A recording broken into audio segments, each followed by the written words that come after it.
Yeah, we talked about it and we were like, that would be too ridiculous. That would be, and it would take up all this time in the cold open. It would seem like we wouldn't. And then he for real did it. Yes, that's right. He for real did it. Like 2 weeks later. Oh my God.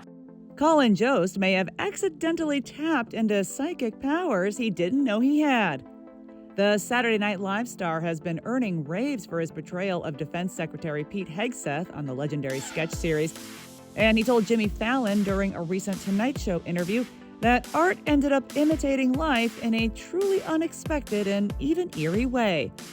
Hegseth himself made headlines in recent weeks for citing a Bible verse during a Pentagon worship service, but the scripture he quoted appeared to resemble an embellished version made famous in Quentin Tarantino's 1994 classic Pulp Fiction.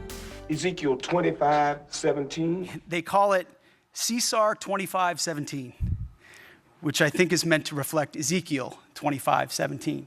Colin told Jimmy that the idea was actually considered for SNL ahead of time, but ended up on the cutting room floor, leading him to draw only one conclusion when he saw it play out for real. We were pitching ideas for one of the cold opens like 2 months ago. Yeah. And I was like, would it be funny if Hegseth just did that Bible verse that they have in Pulp Fiction? Remember, they're like from Ezekiel, yes. the Samuel L. Jackson. 17, yeah. Yeah, we talked about it and we were like, that would be too ridiculous. That would be, and it would take up all this time in the cold open. It would seem like we wouldn't. And then he for real did it. Yes, that's right. He for real did it. Like 2 weeks later. Oh my gosh. And I was like, well, the good news is I'm being surveilled. Yeah, that's a good, yeah. So that's They're a listening. relief. The room is listening. It was crazy. Hegseth credited the prayer to a U.S. Air Force team that rescued American soldiers from Iran in recent weeks, but social media was quick to draw parallels with that iconic monologue from Samuel L. Jackson.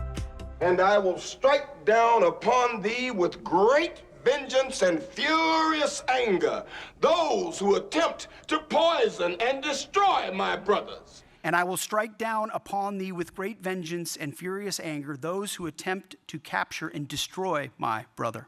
And you will know my name is the Lord when I lay my vengeance upon thee. And you will know my call sign is Sandy 1 when I lay my vengeance upon thee. The actual Ezekiel 25:17 verse is quite simple, reading, "And I will execute great vengeance upon them with furious rebukes, and they shall know that I am the Lord when I shall lay my vengeance upon them." Tarantino's adaptation of the passage drew from a 1970s Japanese martial arts movie, and Jackson's performance elevated it to a pop culture phenomenon. While it seems Hegseth is aware that the version he was told also takes creative liberty, it's not clear if he's familiar with its similarity to Pulp Fiction. Neither Hegseth nor the Department of Defense immediately responded to the online uproar.